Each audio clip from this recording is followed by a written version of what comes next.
हरे कृष्णा। संत महात्मा भी आशीर्वाद सोच समझ के देते हैं। आइए, बहुत प्यारी कथा है। कृष्ण कथा में सभी भक्तों का स्वागत है। हमारे गुरु महाराज एक कथा बताते हैं कि एक महात्मा के पास बहुत सारे लोग आए। उनमें से एक ब्रह्मचारी था। ब्रह्मचारी आया संत के पास, बोला महाराज आशीर्वाद दो। संत ने उस ब्रह्मचारी को पता है क्या आशीर्वाद दी कि जाओ, मर जाओ। ब्रह्मचारी तो समझ गया, लेकिन जो वहां बहुत सारे लोग बैठे थे वो हैरान हो गए। ये कैसी आशीर्वाद? भला कोई किसी को यह आशीर्वाद देता है जाओ मर जाओ? ब्रह्मचारी को यह आशीर्वाद दी। एक राजा आया। संत ने उस राजा को कहा तुम जियो। लोग हैरान, अच्छा राजा पैसे वाला है ना, राजा है ना, इसलिए इसको इतनी बड़ी आशीर्वाद दी कि जियो। अब लोगों के मन में सवाल उठ रहे हैं। ब्रह्मचारी को क्या कहा? तुम मर जाओ। और राजा को क्या कहा? तुम जियो। एक कसाई आया, सारे शरीर पे खून मून कपड़ों पे लगा था। तो संत ने कहा, महात्मा ने कहा, कसाई भी आशीर्वाद लेने आया। तो कसाई को पता है क्या आशीर्वाद दी संत ने? न तू जी न तू मर। कसाई को कहा न जी न मर। लोग हैरान, अरे जिए नहीं मरे नहीं तो जाए कहां ये? ठीक है, कसाई चला गया। कथा समझना, एक वैष्णव भगवान का भक्त आया। महात्मा ने उसको आशीर्वाद दी, तू जी या मर, तेरी मर्जी, तू जी या मर।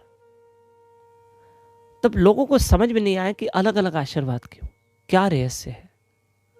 तब महात्मा ने कहा, जब मेरे पास ब्रह्मचारी आया, ब्रह्मचारी जो 50 साल की उम्र का था, शादी नहीं की थी, बेचारे ने इतनी तपस्या की है, न विवाह किया न बच्चे पैदा किए, कुछ नहीं, स्त्री से दूर, संसार से दूर भजन करता रहा। कितनी रिस्क है उसके जीवन में, और आगे के जीवन में हो सकता है वो संसार में जाके फंसे।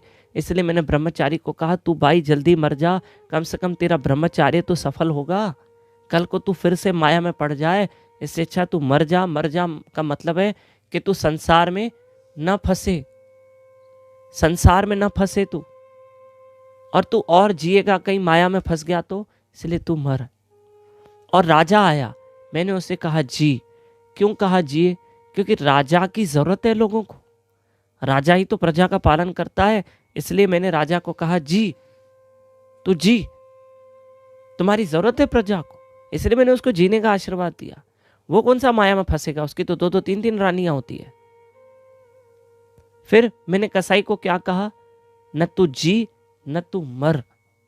न जी के क्या करेगा, नरक में है तू, जानवरों को काट के बेचता है। और न तू मर, और मर भी मत, मरेगा तो भी तुझे नरक है, जिएगा तो भी नरक है, मरेगा तो भी नरक है। तू तो न जी न मर, जी के भी तेरा फायदा नहीं और मर के भी तेरा फायदा नहीं। और वैष्णव, मैंने कहा चाहे तू जी चाहे तू मर, इसका मतलब ये है क्योंकि वो वैष्णव है, वो भगवान की भक्ति करता है, उसके लिए तो जीते जी भी वैकुंठ है, मरने के बाद भी वैकुंठ है। भाई तू जी तो भी लोगों का भला करेगा, तू मरेगा तो भी भगवान के पास जाएगा। ब्रह्मचारी को कहा मर जाओ।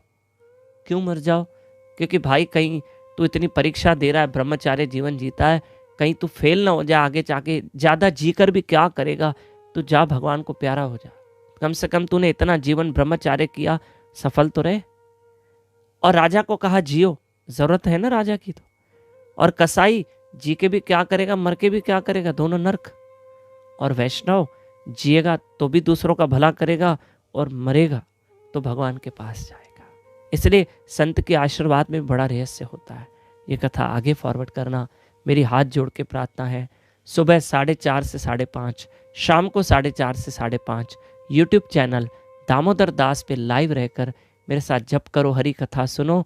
और शाम को तो भक्तमाल कथा चल रही है, ठाकुर जी के भक्तों के चरित्र चल रहे हैं। लाइव रहिए। हरे कृष्ण कृष्ण कृष्ण हरे हरे, हरे राम राम राम हरे हरे। धन्यवाद।